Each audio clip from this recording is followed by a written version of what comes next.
हमारे देश में खाद्य तेलों की ज़रूरतों को बड़े पैमाने पर सरसों के तेल से पूरा किया जाता है और ये सरसों की फसल जो है वो रबी के सीजन की एक मुख्य फसल होती है।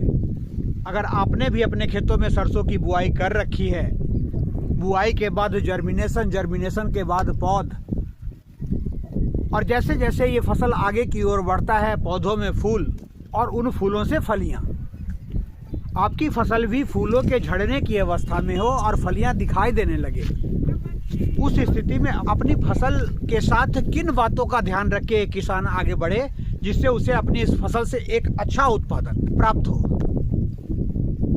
इस विषय पर विशेष रूप से चर्चा करने से पहले अगर मेरा प्रयास आपको पसंद आए तो मेरे इस चैनल को लाइक करें, सब्सक्राइब करें और ज़्यादा से ज़्यादा लोगों को शेयर करें। Radhe Radhe. Farm to future का प्लेटफॉर्म, और उस प्लेटफॉर्म के माध्यम से मैं मनोज आपके साथ अपने खेतों के बीच से। किसान भाइयों, इस साल मैंने अपने खेतों में 4.5 एकड़ में सरसों की फसल की बुआई कर रखी है और उस 4.5 एकड़ में 2 एकड़ की जो फसल है उसमें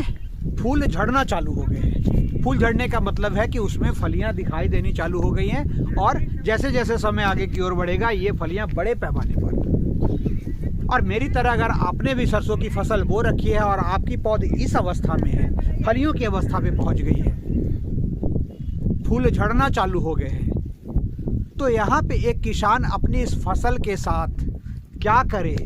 जो उसे उत्पादन मिलने जा रहा है अब तक के प्रबंधन से, उससे बढ़िया उत्पादन अपनी इस फसल से वो निकाल सके। और इसके लिए किसान को मात्र यहाँ पे 2 बातों पे ध्यान देना होता है। पहला ये कि सरसों की फसल जब फूल पे और फूल से फलियों की तरफ होती है, वहाँ पे इस फसल पे एक कीट का अटैक होता है, माहू, हमारे यहाँ लाही के नाम से जानते हैं। और खासकर अगर आपके इलाके में पूर्वा हवा चल रही हो तो वैसी स्थिति में इस माहू के अटैक के चांसेस और ज़्यादा बढ़ जाते हैं। जब आपको अपनी फसल पे माहू के लक्षण दिखाई दें, और ये सिंपल है, तो प्रारंभिक अवस्था में ही माहू से संबंधित इंसेक्टिसाइड का इस्तेमाल एक किसान को करना होता है। और प्रारंभिक अवस्था की पहचान करना इस फसल के साथ सिंपल है, क्योंकि माहू का जो फैलाव होता है फसल में वो मेड़ के बगल वाले पौधों से होता है। और धीरे धीरे करके अगर एक किसान इससे संबंधित दवा का इस्तेमाल नहीं करता है या उसमें लेट कर देता है तो ये पूरे खेतों में फैल जाता है और अकेला ये माहू आपके सरसों के फसल की लास्ट अवस्था में 25 से 30% का नुकसान कर जाती है। कई खेत तो ऐसे देखने को मिलते हैं कि वहाँ पे किसान को उस सरसों की फसल की कटाई की जरूरत ही नहीं पड़ती है। इस स्थिति में अगर आपकी फसल पे नुकसान होता है, एक किसान की जो सारी लागत है फसल के प्रति वो लग चुकी होती है और ये पैसा खर्च हो जाने के बाद उसे एक मोटा नुकसान झेलना पड़ सकता है। इसलिए ज़रूरी है कि जैसे ही सरसों की पौध पे फूल की अवस्था में, फूल झड़ने की अवस्था में, फलियां जब बन रही हैं, उस अवस्था में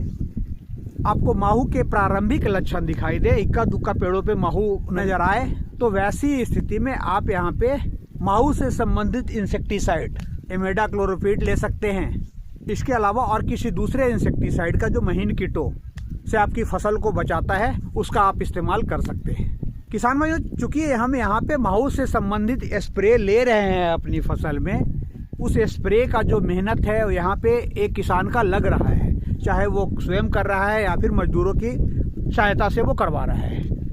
तो इस स्प्रे के साथ अगर हम 0050 को इंक्लूड कर दें, NPK 0050 1 kg प्रति एकड़ के हिसाब से, तो ये NPK 0050 जो है आपके पौधों में जो फलियां लगी हुई है उन फलियों को पुष्ट करता है, पूर्णतः विकसित करता है और दानों के साइज को बढ़ाता है। और ये चीज़ें जो है वो आपके उत्पादन को एक बेहतर अवस्था में लेकर जाती है। और चूंकि आपको इस फसल से उत्पादन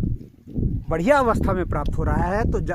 इस फसल के साथ एक किसान का मुनाफा भी बढ़ रहा है। अंतिम समय में किया गया ये स्प्रे, और इस स्प्रे में 2 दवा, अगर माहू है तो माहू से संबंधित इंसेक्टिसाइड और उसके साथ 0050, इन दोनों को अलग अलग बर्तनों में अच्छी तरह से घोलकर स्प्रेयर टंकी में एक साथ डालकर और एक समान रूप से अपने सरसों की फसल में, फलियों पर आई हुई फसल में स्प्रे, जब एक किसान ये स्प्रे अपनी फसल पे अप्लाई कर देता है तो उससे उसे अपने सरसों की फसल में एक चमत्कारी रिजल्ट देखने को मिलता है। जो फलियां हैं वो काफ़ी मोटी मोटी दिखाई देती हैं और उससे जो दाने प्राप्त होते हैं वो भी पुष्ट होते हैं, पौष्टिक होते हैं और उसमें तेल की मात्रा अपेक्षाकृत अधिक होती है, जो अंत में चलकर आपको इस फसल के साथ मुनाफे को एक बेहतर स्थिति में ले जाती है।